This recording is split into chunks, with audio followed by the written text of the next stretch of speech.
Many people have questions about this. Social media is not new. Social media has been around since the beginning of commerce. Social media, you know, is a networking event, it's public speaking. Only recently have people really paid more attention to the phrase because of the online social media. Yet social media has been around for a long time. You've all been doing social media already, you know, for years. You just didn't know probably it was called social media, okay? So these are the things to know in your social media strategy. What associations am I a member of? What associations am I a member of? What sites am I on? So what sites am I on? What am I doing there? What are my goals? Short, mid, and long term.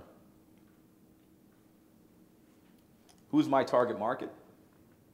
Very important with that one. Who's my target market? What do I want people to think and say about me? That's a key one. What do I want people to think and say about me? We refer to this one as shaping your IPR. That's IPR, and it stands for your online identity, your online personality, and your online reputation. So shaping your IPR. Your identity, personality, and reputation. Again, you know, branding. And the key is, again, you got to put in your work. It takes time. It doesn't happen overnight. Yet once it starts happening, and once the magic starts, it doesn't stop. So one of the rules of thumb to know is that on average, you want to invest about an hour per day per site. For the social networking online sites, you want to do an hour per day per site. All right? That's a rule of thumb. You can cut it down to half an hour, yet it's about an hour per day. Now, how do we actually do this? Now, here's your overall social media strategy we're going to share with you. This is the one, this is our proprietary strategy for monetizing social media. So this is the strategy your goal that you want. This is what you want to get. There's two things that you want to get from your social media marketing, both offline and online. Number one, you want to get clients, and two, professional referral sources. I'm going to cover what that is in a moment. This must be leveraged in all that you do. So again, that's what you want to get. You want to get clients, one, and professional referral sources, two. A professional referral source is someone that can provide you with referrals. We all know this. Everyone loves to get referrals. Yet it's someone who would naturally refer business to you. So, you know, say an auto sales business would naturally refer people to an insurance agency for auto insurance. All right? I'm not going to discuss the legalities of different industries, just so you understand the concept. Yet now that insurance industry could then incentivize it for the auto sales business. Say, listen, for every one that you send to me, we're going to pay you X amount of dollars. That's the key thing.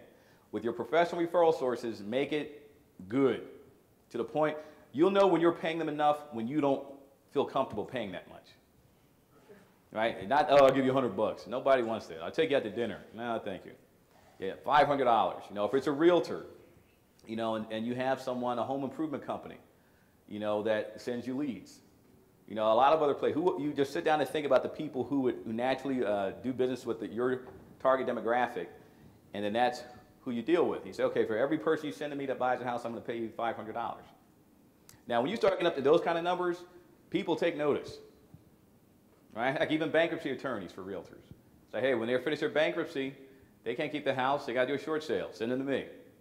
And again, I'm not discussing the legalities of doing it, just the concept. Okay, now all of a sudden it's like $500. You know, I already made my money from them. Yeah, I'll send them to you, and no one else. This is how you want referral business. This is how you build referral business.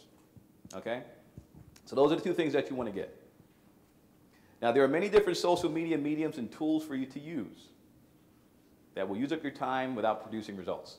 Okay, so you don't want to do all the stuff that you read about and that you hear. And they'll tell you all these different sites and resources. You do this and that, and this will give you analytics for this. It's like, yeah, what's the point? You're not getting any leads. That's the only analytic that you need, right? The only resource that you need.